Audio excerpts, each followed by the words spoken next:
আসসালামু আলাইকুম ভিউয়ার্স, কেমন আছেন সবাই? আশা করি ভালো আছেন। আজ বাসায় কোনো শাকসবজি নেই, তো ভাবতেছি কি রান্না করব। তো নামাজ পড়ে ঘুমালাম, ঘুম থেকে উঠে দেখি আপনার ভাই শাকসবজি মাছ নিয়ে আসলো। তো মাছ দেখে তো আমি মহা খুশি।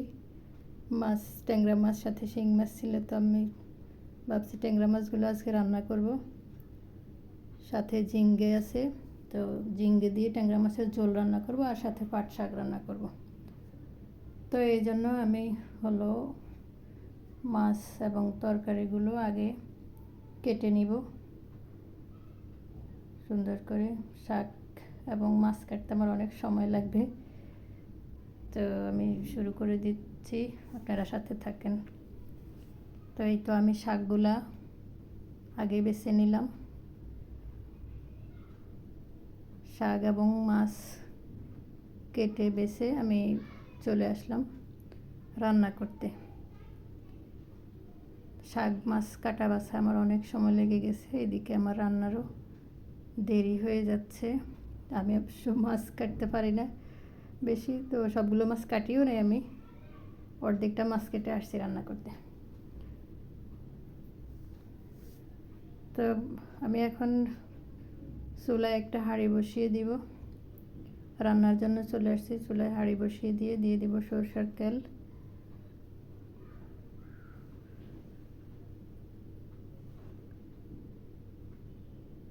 তেলটা গরম হলে আমি দিয়ে দিব কেটে রাখা পেঁয়াজ।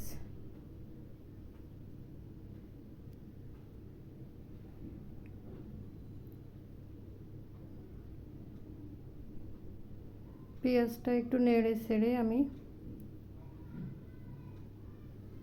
ভেজে নিব।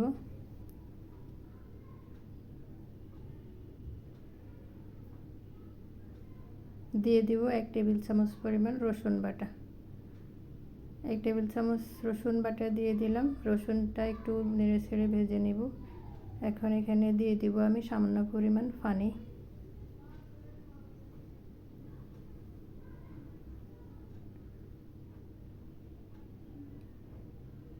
অল্প একটু পানি দিলাম। পানিটা নেড়ে ছেড়ে আমি গুঁড়া মশলাগুলো দিয়ে দিব। 1 চামচ পরিমাণ হলুদ এবং দিয়ে দিব স্বাদ মতো মরিচের গুঁড়া। আর মরিচের গুঁড়াগুলো তো অনেক ঝাল, এই জন্য আমি একটু ভয়ে ভয়ে দিলাম, বেশি হলে কিন্তু খাওয়া যায় না।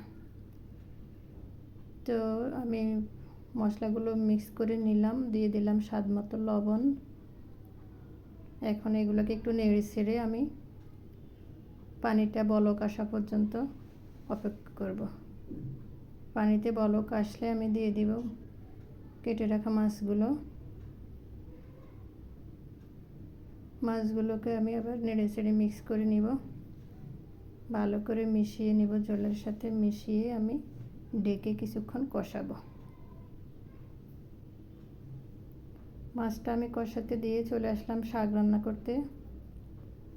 এখানে আমি হাঁড়ি বসিয়ে দিয়ে দিলাম সরষের তেল, আর দিয়ে দিলাম কেটে রাখা পেঁয়াজ। পেঁয়াজগুলো আমি একটু ভেজে নেব। আবার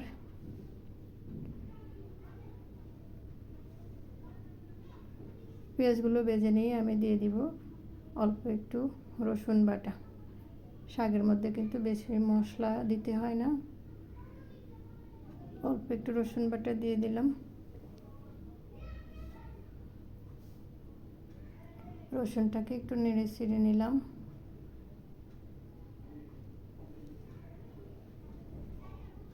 এখন এখানে দিয়ে দেবো আমি ধুয়ে রাখা মসুরির ডাল। মসুরির ডালগুলো এখানে আমি সবগুলো দিয়ে মসুরির ডালগুলো নেড়ে ছেড়ে তেলের সাথে ভেজে নেব কিছুক্ষণ।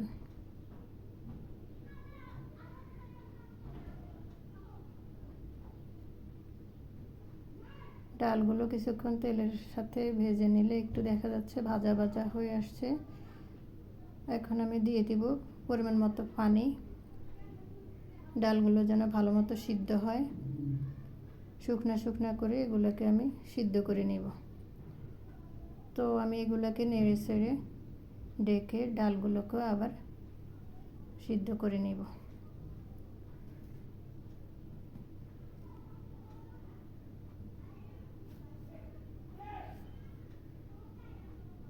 ডালের সাথে আমি কিছুটা মশলা দিলাম, সামান্য হলুদ এবং সামান্য হলো মরিচের গুঁড়া।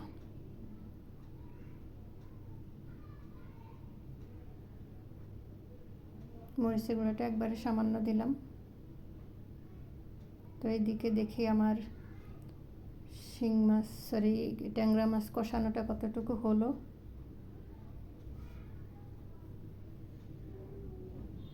এই তো মাশাআল্লাহ ট্যাংরা মাছটাও মোটামুটি কষানো হয়ে গেছে, আর একটু আমি কষাবো, জলটা একবারে শুকানো পর্যন্ত কষাই নিব।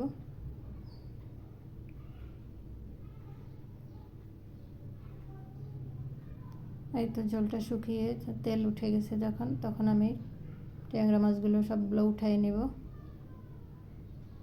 সবগুলো মাছ উঠিয়ে এখানে আমি দিয়ে দিব সামান্য একটু পানি।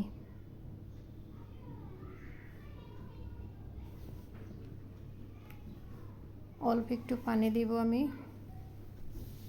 পানিটা নেড়ে ছেড়ে দিয়ে দিব কেটে রাখা তরকারিগুলো।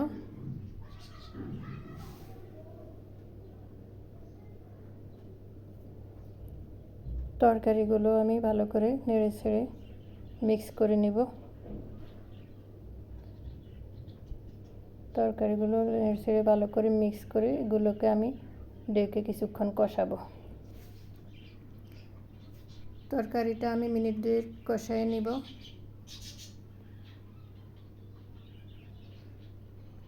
দুই মিনিট পরে আসলাম ফিরে, দেখা যাচ্ছে আমার তরকারি থেকে কিছুটা পানি বের হয়েছে। ঝিঙ্গে তরকারিতে কিন্তু পানি থাকে, তো কিছুটা পানি বের হয়েছে। আমি আরেকটু কষাবো, আরও মিনিট খানেক কষায় নিলাম। এখন সুন্দর দেখা যাচ্ছে যে আমার তরকারিটা মোটামুটি সিদ্ধ হয়ে গেছে, কষানো হয়ে গেছে। এখন এখানে আমি পরিমাণ মতো পানি দিয়ে দিব। যেহেতু মোটামুটি সিদ্ধ হয়ে গেছে, আর বেশি পানি দিতে হবে না, ঝোল যতটুকু খেতে চাই ততটুকুই দিব। আমার বাসায় কিন্তু বেশি ঝোল খাওয়া হয় না, আমি সিদ্ধ হওয়ার মতোই ঝোল দিলাম এবং দিয়ে দিলাম 1 চা চামচ ভাজা জিরের গুঁড়া, আর দিয়ে দিব কেটে রাখা ধনেপাতা। সবগুলো আমি নেড়ে ছেড়ে মিক্স করে নিব। এখন দিয়ে দিব কষানো ট্যাংরা মাছগুলো। কষানো ট্যাংরা মাছগুলো দিয়ে আমি এখানে বাটি ধুয়ে আরেকটু পানি দিব।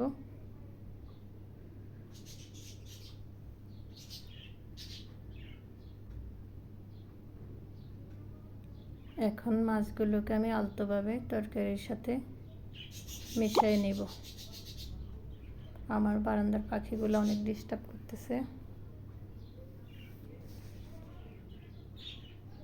বেশি নাড়া যাচ্ছে না, এতে জন্য আমি একটু হাঁড়ি ধরে নেড়ে দিলাম। তো সুন্দর মিক্স হয়ে গেছে। এখন আমি 2-3 মিনিটের মতো এগুলোকে ঢেকে রান্না করব সিদ্ধ হওয়া পর্যন্ত।